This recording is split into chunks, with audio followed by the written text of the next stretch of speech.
2 days before Thanksgiving, my mom texted, "We're keeping it small this year, just immediate family." An hour later, my sister posted a photo of the dinner table, with 15 place settings. I didn't reply. I just cooked for myself and turned off my phone. The next morning, I woke up to 22 missed calls and a voicemail from my aunt. At 1:13, she whispered something that made my hands shake. You know that feeling when your entire world shifts on its axis? That's what happened to me one Tuesday afternoon, when a single text message gave me a glimmer of hope, only for it to be brutally, undeniably snatched away an hour later, tearing open wounds in my family I didn't even realize were still festering. I was buried deep in quarterly reports, the kind of soul-crushing paperwork that makes you question all your life choices, when my phone buzzed on my glass desk. It was my mom. Her text popped up, innocent enough. "Keeping it small this year, sweetheart. Just immediate family. You, me, Dad, Natalie, and Troy. Low-key. Quiet. We needed it after everything." And oh, that after everything, those two little words carried the crushing weight of the last 9 months. My grandmother's death had ripped us apart, exposing secrets that should have stayed buried, turning us into strangers fighting over an estate. A quiet Thanksgiving? It sounded like a miracle, the first step towards healing. I shot back a heart emoji, already mentally planning. Maybe Grandma Rose's sweet potato casserole, the recipe she'd scribbled on that yellowed index card and pressed into my hand just weeks before she died. Maybe her cranberry relish, the one nobody else could ever quite get right. But then, an hour later, my phone lit up again. An Instagram notification. It was Natalie, my sister, 2 years younger and forever the golden child, documenting her perfect life in curated squares. Usually, I just scrolled past. That day, I wish I had. The photo was of our parents' dining room table, the very same one that had hosted every big family meal since 1987. But this time, it was extended to its full 12-foot length, 15 place settings sparkling under the chandelier. The light streaming through the windows told me this elaborate setup had been there for hours, long before Mom sent that text about keeping it small. 15. I counted the place settings 3 times. My coffee turned cold in my hand as I zoomed in, fixated on every detail. The china that only came out for special occasions, the crystal glasses Grandma Rose brought from Poland in '52. There were 15 chairs, some borrowed from other rooms, all around a table that was anything but small or immediate. The caption solidified the gut punch. Can't wait for tomorrow. So grateful for family. All of it. #blessed, Thanksgiving, #family time. The comments were already flowing in. Natalie's friends gushing, distant cousins asking about leftovers. And then I saw it. A comment from Aunt Janice, my dad's sister. Can't wait. Wouldn't miss it for the world. Aunt Janice. I hadn't seen her in 4 years, not since her brutal falling out with my mom over Grandma's jewelry. My mom, who once swore she'd never speak to Janice again if she lived to be 100, was apparently hosting her at our small, immediate family dinner. I slammed my phone face down. For the next hour, I couldn't tell you a single thing I read. My brain just kept circling back to those 15 place settings, to my mother's text, to the casual, brutal cruelty of being deliberately excluded while being told you weren't. By 7 that evening, I'd made my decision. I wasn't going to call. I wasn't going to text. I wasn't going to beg for an explanation, or cry, or try to understand why my own mother had lied straight to my face. I was just going to stay home. On my way home from work, I stopped at the grocery store. Turkey breast for 1. A small bag of roasted potatoes. Fresh green beans. A single slice of pumpkin pie from the bakery. The checker, an older woman with gentle eyes, looked at my meager haul and offered a soft, knowing smile. She didn't say a word, but something in her expression told me she understood. She knew. Wednesday morning, Natalie's text started rolling in. "Mom wants to know what time you're coming tomorrow." 20 minutes later, "Hello? You're being weird again." Then, finally, whatever. More food for everyone else. I didn't just silence my phone. I turned it completely off. The black screen felt like a shield, protecting me from the chaos I knew was brewing in the family group chat, a chat I'd been suspiciously quiet in for weeks. Thanksgiving Day dawned cold and gray, the kind of November morning that teases snow but never quite delivers. I pulled on my comfiest clothes, leggings, an oversized sweater, thick socks, and I started to cook. My tiny apartment filled with the familiar, comforting smells of butter and herbs, cinnamon and nutmeg, the savory richness of turkey crisping in the oven. I set my table for one. A single plate. A single fork and knife. A single wine glass filled with a Pinot Noir I'd been saving. If this wasn't special, this act of choosing myself, choosing peace over people who would discard me without a second thought, then nothing was. At 2:30 p.m., I sat down to eat. The turkey was perfectly golden. The mashed potatoes, creamy and rich. The green beans still had that satisfying snap. I raised my wine glass to the empty chair across from me and said, "To new traditions." The meal was delicious. More than that, it was peaceful. No uncle making uncomfortable political comments. No cousin drinking too much. No passive-aggressive remarks about my career, my apartment, my choices. Just me, good food, and the quiet, deep satisfaction of refusing to participate in my own diminishment. I spent the evening wrapped in a blanket, watching movies I'd been meaning to catch up on, sipping tea. Around 8, I remembered my phone. Still off. Something compelled me to turn it back on. The screen exploded with notifications, texts, missed calls, voicemails, all time-stamped throughout the day. 22 missed calls, to be exact. From Mom, Dad, Natalie, my cousin Bethany, Aunt Janice, even Martin, my father's business partner, whom I'd met exactly twice. But it was the voicemail from Aunt Shelley, my mother's younger sister, the one who'd moved to Arizona 5 years ago and only came back for major events, that made my stomach drop. The timestamp read 1:13 a.m. Thanksgiving night. After everyone had left. After the dishes were done. After whatever had happened. I pressed play. Static crackled. Then Shell's voice, barely above a whisper. "I'm in the guest bathroom. I can't talk long. I need you to know what happened tonight. Your mother told everyone you couldn't come because you were sick. Food poisoning," she said. "She even showed everyone texts you supposedly sent her. But I saw your Instagram story, the one you posted at noon with your plate. You weren't sick. You were home alone." A pause. Water running in the background. Shell's voice dropped even lower. "Everything came out at dinner. Natalie got drunk on wine and started bragging about how she'd convinced your mother not to invite you. She said, 'You've been a downer since Grandma died, always bringing up the will and the estate and making everything awkward.' She said it was supposed to be a drama-free holiday, which apparently meant a holiday without you. Your mother didn't defend you. She didn't say a single word. She just sat there and let Natalie talk. Your father, he just left the table." Another pause. A door creaked. Shell's voice became urgent. Troy filmed some of it. The whole confession. He was making a TikTok or something stupid, and he caught Natalie saying everything. Your mother saw him filming and tried to make him delete it, but Troy already sent it to himself. I watched him do it. He still has it. Get that video. And then, you need to check your grandmother's safety deposit box. The one at First National Bank downtown. Your mother doesn't know you have a key. I'm the one who gave it to your grandmother to give to you. There's a letter inside. Read it. Then decide what you want to do." The voicemail ended. My hands were shaking so hard I nearly dropped the phone. I played it again. Then a third time. Each word seared itself into my memory. It was all true. All of it. I didn't sleep that night. Instead, I sat at my laptop, frantically digging through every document related to my grandmother's estate. She was a meticulous record keeper, and I'd inherited boxes of her papers. Bank statements, property deeds, investment portfolios, insurance policies. At the time, it all seemed like routine paperwork, important, but not relevant to the family drama swirling around her will. But now, with fresh eyes and Shell's words echoing in my mind, patterns began to emerge. Transfers made months before my grandmother's death. Large sums moving from her accounts into ones I didn't recognize. Withdrawals that didn't match any of her ledgers. Checks made out to N.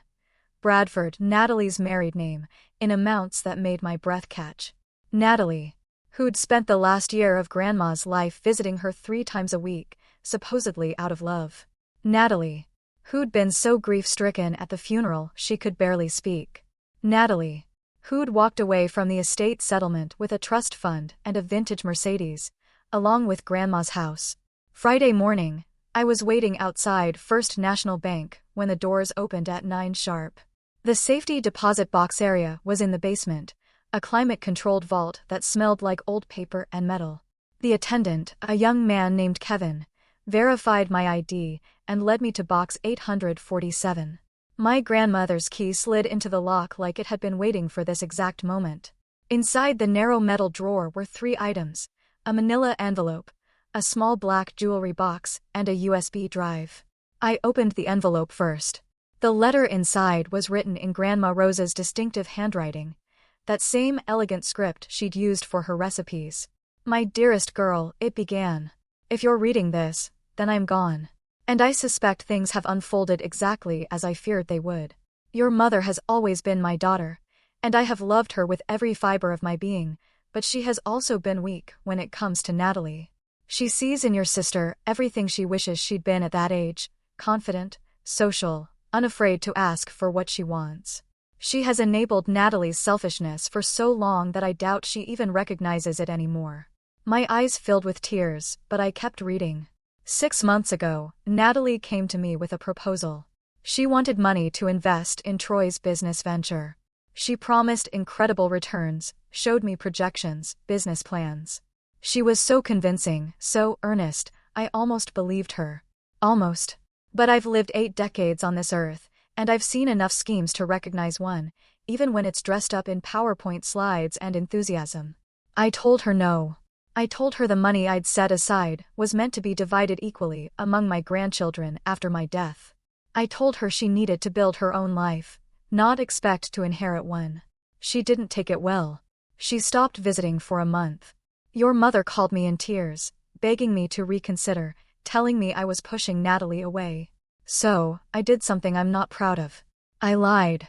I told Natalie I'd changed my mind. I told her I'd make the transfers she wanted. I even showed her bank statements with the withdrawals highlighted. What I didn't tell her was that every penny went into an offshore trust in your name, one she couldn't touch, couldn't contest, couldn't even know about until after my death and after the estate was settled. The account number is on the USB drive, along with videos I recorded every time Natalie visited during those final months. I wanted a record. I wanted proof of what she was really after. I'm leaving you this, because you've always been the one who sought truth over comfort. You've always been willing to ask difficult questions and live with uncomfortable answers. The money in that trust is yours, free and clear. No strings attached. It's not a fortune, but it's enough to change your life if you're smart about it. $140,000. More importantly, the videos on that drive are evidence. Evidence of what Natalie really thought of me. Evidence of the lies she told. Evidence of the financial manipulation she attempted. I'll continue adding to these videos until I no longer can. The USB drive stays with my attorney, and he'll add it to this box after my death, ensuring everything is here when you need it. What you do with this information is entirely up to you. You can expose her. You can use it as leverage. You can simply take your money and walk away from all of them, building a life that doesn't include people who would treat you as less than you are. I won't judge any choice you make. I only ask that you remember this. You deserved better than what they gave you. You always have. The letter was signed simply Grandma Rose, with a lipstick kiss pressed below her name, the same dusty pink shade she'd worn every day of my childhood. I opened the jewelry box next. Inside was her engagement ring, the platinum band with 3 diamonds my grandfather had saved a year to buy in 1965. Underneath, a tiny note card. For when you find someone who sees all of you and loves all of you. Not before. The USB drive felt heavy in my hand, though it weighed less than an ounce. I drove home in a daze, stopping only to pick up a laptop charger, because mine had mysteriously died the night before. The universe, it seemed, had a sense of timing. Back in my apartment, I plugged the drive into my laptop. 47 video files, each one labeled with a date and timestamp. I started with the earliest, dated 10 months ago, 2 months before Grandma Rose's death. The video showed her living room, the camera positioned on a bookshelf, pointing towards her favorite armchair. Natalie sat across from her on the sofa, leaning forward, hands clasped. The audio was crystal clear. "Grandma, I need you to understand how important this is," Natalie was saying. "Troy's been working on this for 3 years. We've got investors ready to come in once we can show we have the initial capital. Your investment would give us credibility. It would change everything." My grandmother's voice, thin with illness, but still sharp, replied, "And what happens if it fails? What happens to my investment then?" "It won't fail." Natalie's tone had an edge to it. "We've done all the research. We've run all the numbers. This is a sure thing." "There's no such thing as a sure thing, sweetheart. There is if you believe in the people you're investing in." A pause. "Don't you believe in me?" That sentence landed like a slap. The emotional manipulation was so naked, so obvious. I felt embarrassed for my sister. My grandmother must have felt the same way. Because she simply said, "I think you should go home and think about what you're really asking me for." Natalie left without saying goodbye. I watched video after video. Each one showed a different conversation, a different angle of approach, but the same underlying message. Natalie wanted money, and she believed she was entitled to it. In some videos, she was sweet and cajoling. In others, she was frustrated and sharp. In one, filmed just 3 weeks before Grandma's death, she was openly angry. "You're being selfish," Natalie hissed at the frail woman in the hospital bed. "You're sitting on all this money, and for what? You can't take it with you. You're going to die. And then what? It gets split up and taxed and divided, and nobody gets enough to actually do anything meaningful with it. But if you give it to me now, I can multiply it. I can turn it into something real." My grandmother's response was quiet, but firm. "What you're describing isn't love, Natalie. It's greed. And I will not enable it." Natalie had stormed out. The video showed my grandmother lying back against her pillows, eyes closed, a single tear tracking down her cheek. She knew.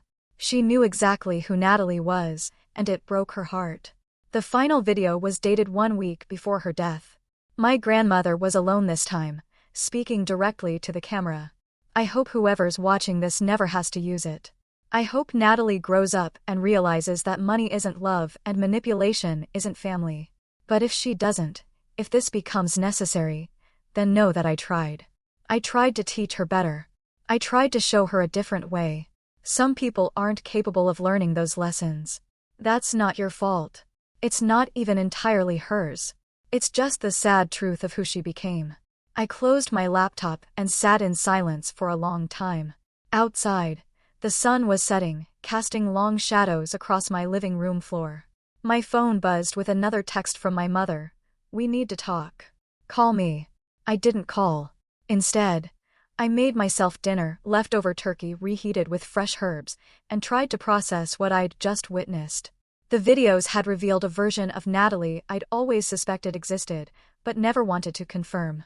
Growing up, she'd always been the charming one, the one who could talk her way out of trouble or into opportunities. Our parents called it charisma. I called it manipulation, but only in the privacy of my own thoughts.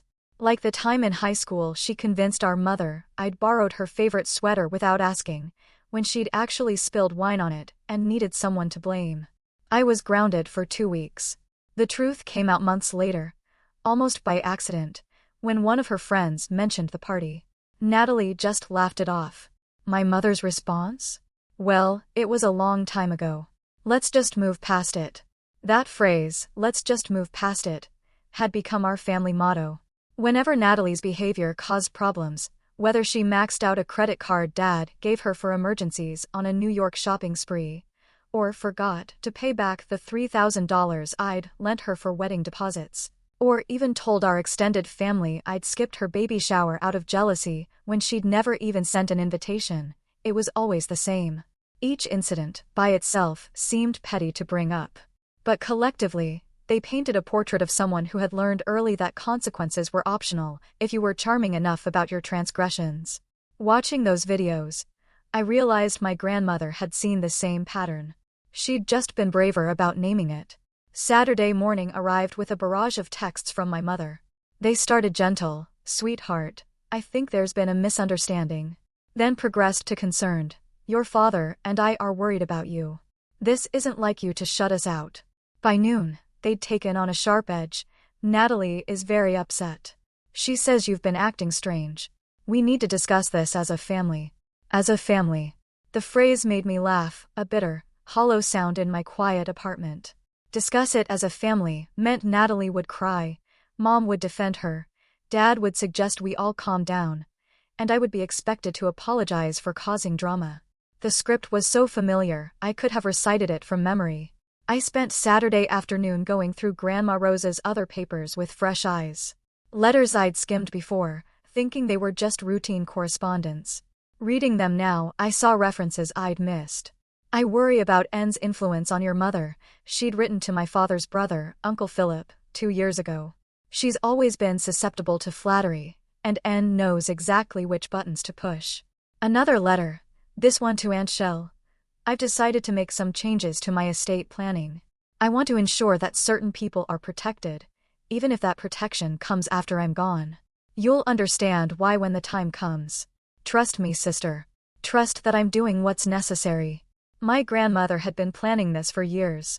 The private trust, the videos, the careful documentation, none of it was impulsive. She'd watched Natalie's behavior escalate and had made calculated decisions to protect me from the fallout. The weight of that realization made my chest tight. She'd known she was dying, and had spent her remaining energy making sure I wouldn't be left defenseless. Sunday morning, I drove to the cemetery outside Philadelphia, where Grandma Rose was buried. Her grave was in the northeast corner, under an oak tree that scattered acorns across the headstone in autumn.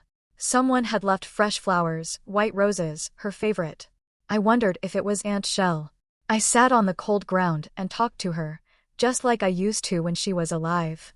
I told her about the videos, about the trust fund, about the Thanksgiving I'd spent alone rather than subject myself to more lies. "You were right," I whispered to the granite marker. "About all of it. I just wish you'd been wrong." The wind picked up, sending leaves skittering across the grass. In the distance, another family was gathered around a different grave, heads bowed in collective grief. I envied them that togetherness, even in sadness. My own family's grief had splintered us into factions.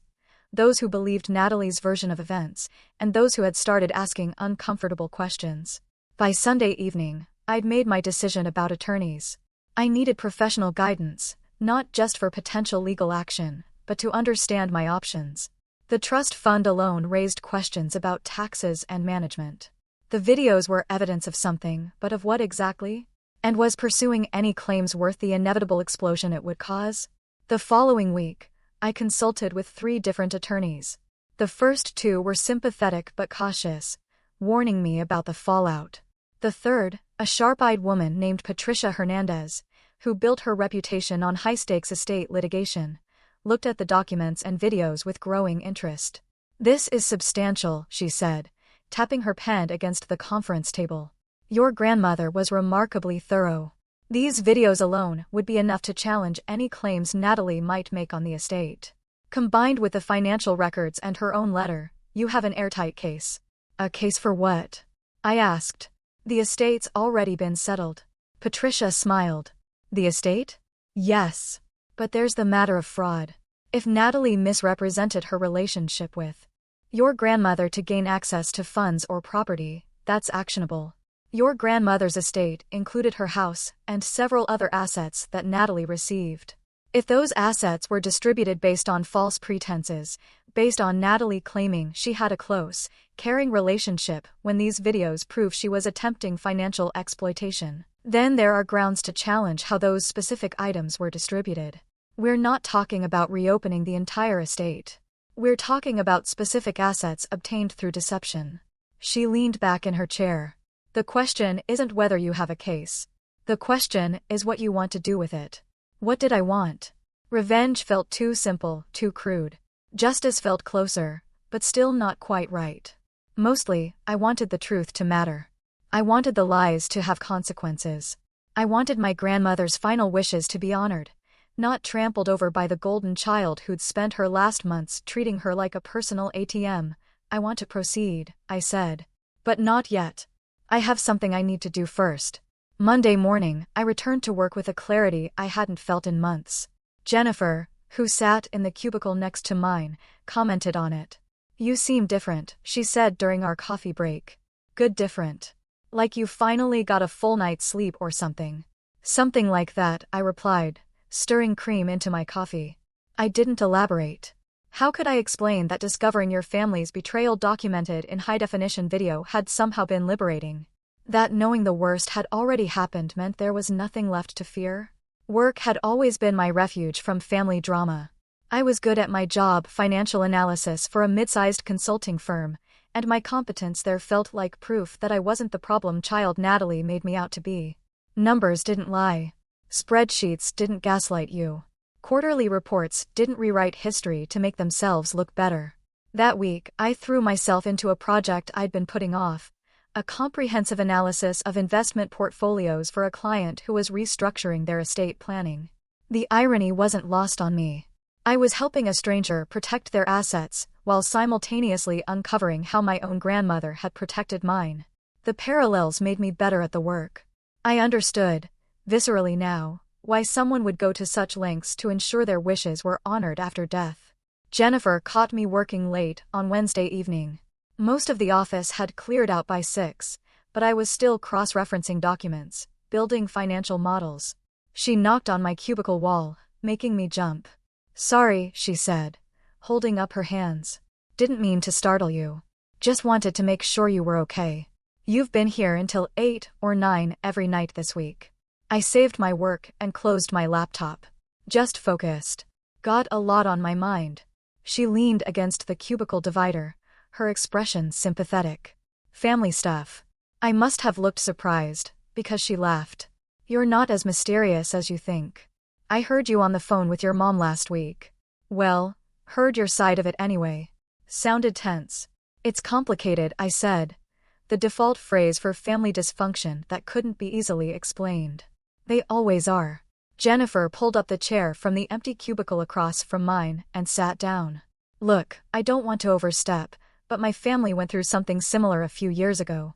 Estate drama, siblings fighting, lies coming out. It was ugly. Really ugly. And the thing I learned was that sometimes the healthiest choice is to step back and let them sort out their own mess, without you in the middle of it. What if stepping back means they win? The question came out before I could stop it, revealing more than I'd intended. Jennifer considered this. Win what, though? If the prize is a family that functions on lies and manipulation, is that really winning? Or is it just continuing to lose in a familiar way? Her words stayed with me long after she'd left for the night. I sat in my quiet cubicle, the office dark except for the emergency lighting and the glow of the city, and thought about what winning actually meant. Was it exposing Natalie? Getting my mother to admit she'd chosen wrong? Receiving an apology that actually acknowledged the hurt instead of just trying to smooth things over? Or was it simply refusing to participate in a system that required me to diminish myself for everyone else's comfort? Troy's phone had indeed captured the video, and Aunt Shell was right. He'd saved it to his camera roll immediately. Getting a copy required nothing more than a text message explaining that I wanted to see what I'd missed at Thanksgiving.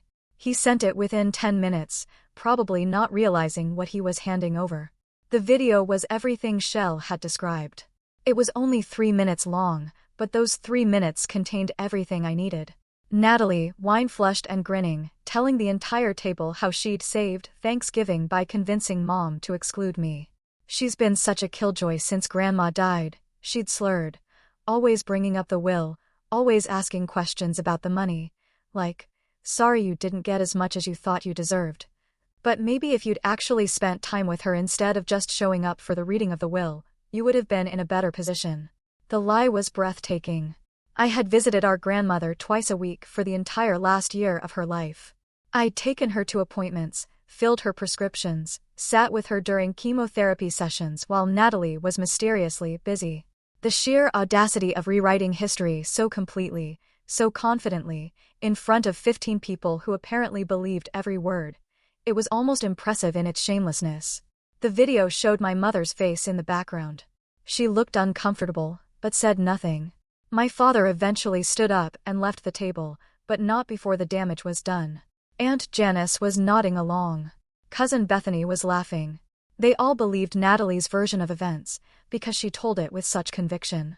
I saved the video to 3 different places: my laptop, a cloud drive, and a USB stick I locked in my own safety deposit box. Then I started planning. Planning felt productive in a way that stewing in anger never had. I created spreadsheets. Of course I did. I was my grandmother's granddaughter, after all. Tracking every family gathering for the past 5 years.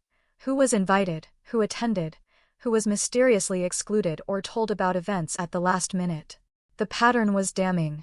Nearly every gathering in the past 3 years had included some version of me being sidelined, forgotten, or deliberately misled. The Christmas party 2 years ago, where everyone exchanged gifts, except no one had told me it was a gift exchange. I'd shown up empty-handed, feeling like an idiot, while Natalie made a show of saying, "It's okay, we know you're busy with work," the implication being I cared more about my career than my family. The 4th of July barbecue, where the time had been changed from 3 p.m. to noon, and I'd been the only one not informed of the switch. I'd arrived to find everyone already eating, the best food gone, and Natalie explaining to her friends that I never could get the details right. My father's birthday dinner, where I'd been told it was casual, and arrived in jeans to find everyone else in cocktail attire, Natalie in a designer dress, holding court about how she always made an effort for family events. Individually, these could have been mistakes. Collectively, they were a campaign. A systematic effort to make me feel like an outsider in my own family, orchestrated by my sister, and enabled by my mother's refusal to acknowledge what was happening. I showed the spreadsheet to Patricia Hernandez during our second meeting. She studied it for a long moment, her expression unreadable. Then she looked up at me. "This is a pattern of exclusion," she said. "Deliberate, repeated, documented.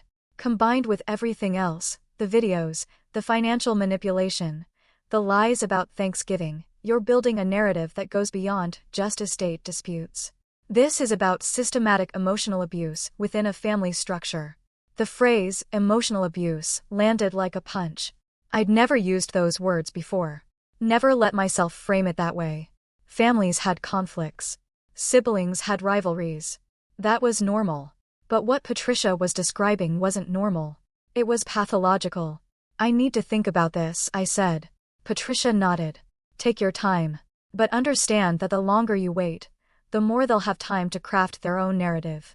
Your sister is already telling people you're unstable, that you're making things up, that you've always been jealous of her. I've seen it before. The person who speaks up about dysfunction gets labeled as the problem.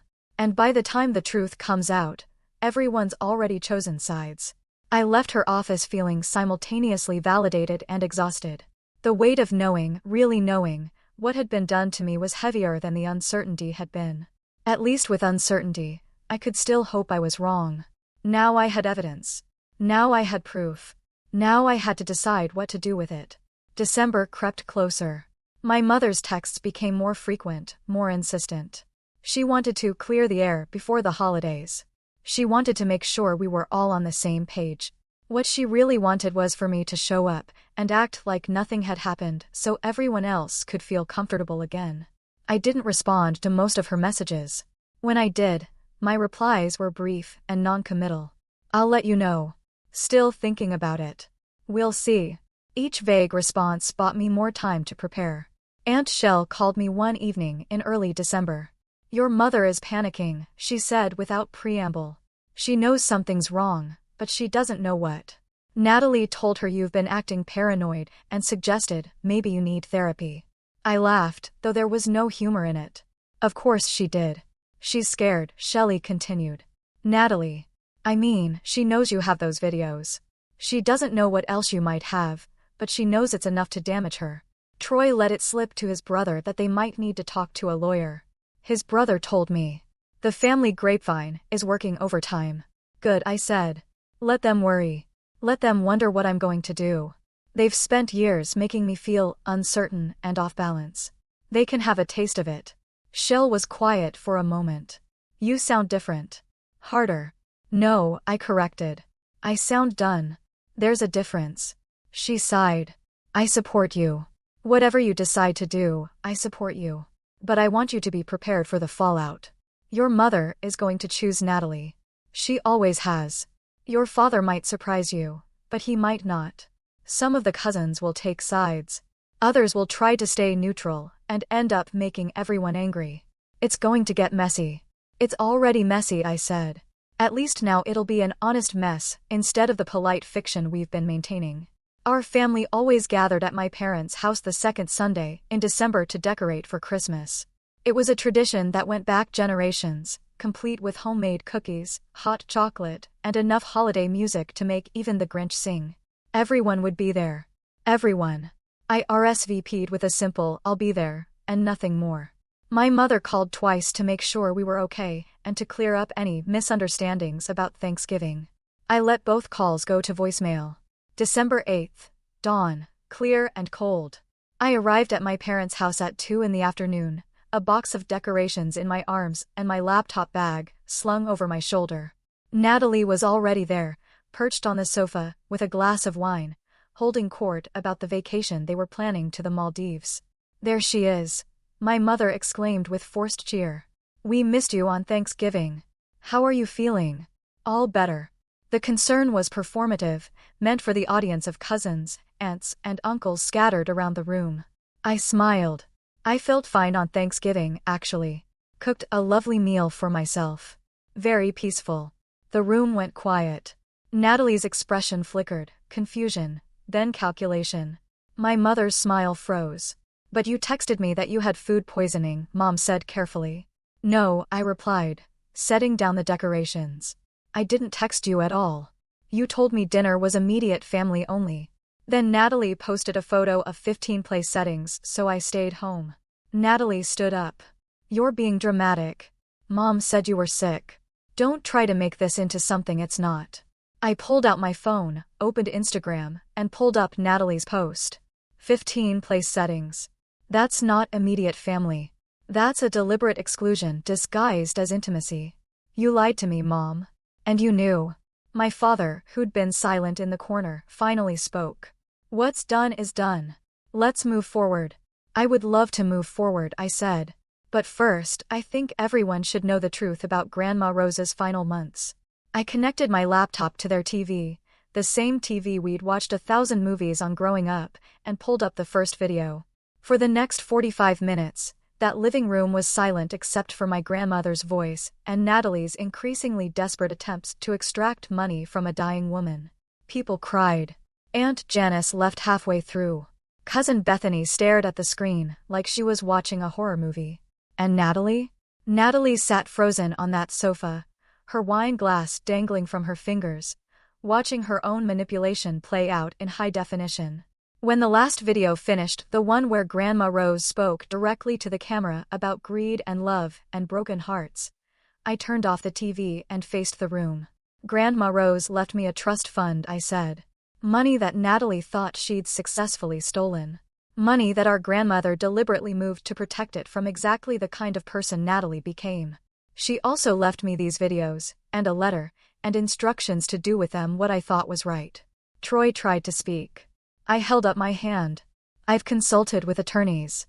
What Natalie did, the lies, the manipulation, the attempted financial exploitation of a dying woman, that's actionable. I can file charges. I can challenge the estate settlement. I can make all of this very public and very legal. My mother found her voice. You wouldn't. She's your sister. She excluded me from Thanksgiving and then lied about why, I countered, my voice steady. She spent months trying to steal from Grandma.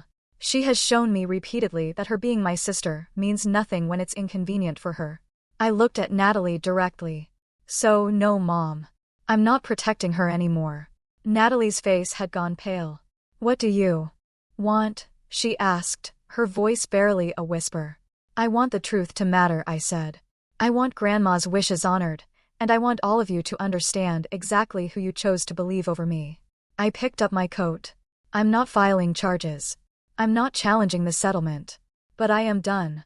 Done with the lies. Done with the manipulation. Done with being treated like I'm the problem for noticing that I'm being mistreated. You can have your perfect family dinners without me. You've clearly been practicing. I walked out before anyone could respond. My phone started ringing before I even reached my car. My mother, my father, Aunt Shell, Bethany. I silenced it and drove home. 3 days later, an envelope arrived at my apartment. Inside was a check for $50,000 and a note in my mother's handwriting. This is from the proceeds of Grandma's house sale. Natalie received the house and sold it for $320,000. This is your share of what you should have gotten. I'm sorry. I'm so sorry. The math made sense now. The house should have been split, or at least considered in the overall distribution. Instead, Natalie had gotten it outright, then sold it and kept the money. My mother was trying to make it right, or at least trying to ease her own guilt. Too little, too late, but I deposited the check anyway. Natalie and Troy's business venture collapsed 6 months later. Something about mismanaged funds and broken investor promises. They had to sell their house and move into a rental. The Maldives trip never happened. My mother calls once a week now. We have coffee sometimes, strained conversations where she tries to apologize, and I try to figure out if forgiveness is possible, or even desirable. My father and I are working on it, slowly, with the help of a family therapist who makes us both uncomfortable in productive ways. Natalie sent me an email 8 months after that Christmas decoration afternoon. It was long, rambling, full of justifications and explanations, and a half-hearted apology buried in the 7th paragraph. I never responded. Some bridges aren't meant to be rebuilt. Aunt Shell and I have dinner once a month now. She told me that my grandmother had confided in her about the trust fund years before she died, making Shell promise to make sure I knew where to look if things went wrong. She knew, Shell said over pasta one evening. She knew exactly how it would all play out. She just hoped she was wrong. I wear my grandmother's engagement ring on my right hand. Not because I'm waiting for someone to propose, but because I want to remember every single day that I deserve better than what I was given. That truth matters. That standing up for yourself isn't selfish. It's survival. Last Thanksgiving, I hosted dinner at my apartment. Aunt Shell came. My father came. A few cousins who'd reached out after that December afternoon came. We set a table for 8, cooked too much food, and told stories about my grandmother that made us laugh until we cried. My mother asked if she could come. I told her, maybe next year. She understood. Natalie didn't ask. I don't know if she ever will, but on Thanksgiving morning, a card arrived at my door with no return address. Inside, in Natalie's handwriting, I'm sorry. I don't know how to fix this. I put the card in a drawer. Maybe someday I'll know what to do with it. Maybe someday I'll feel ready to have that conversation. But for now, I'm content with my small circle of people who chose me, who showed up, who understood that family is supposed to mean something more than obligation and manipulation. The trust fund from my grandmother, combined with my mother's check and my own savings, allowed me to put a down payment on a small house just outside the city, with a backyard perfect for summer dinners. It took me 6 months to find the right place, another 2 months to close, and I've spent this past spring settling in. I'm building a life that doesn't include people who would lie to my face and expect me to smile through it. And every time someone asks about my family, I tell them the truth. It's complicated, I say, but I'm working on surrounding myself with people who think I'm worth being honest with. That's all any of us can really ask for. The voicemail from Aunt Shell is still saved on my phone. Sometimes, when I doubt myself or wonder if I overreacted, I listen to it again. That whispered message, delivered at 1:13 in the morning from a bathroom in my parents' house, was the moment everything changed. The moment I realized that the truth I'd been suspecting for months was real, was documented, was undeniable. My hands shook when I first heard it. They don't shake anymore when I think about what happened. That's how I know I made the right choice. The truth set me free. And even though that freedom came at a price, some prices are absolutely worth paying. This one was.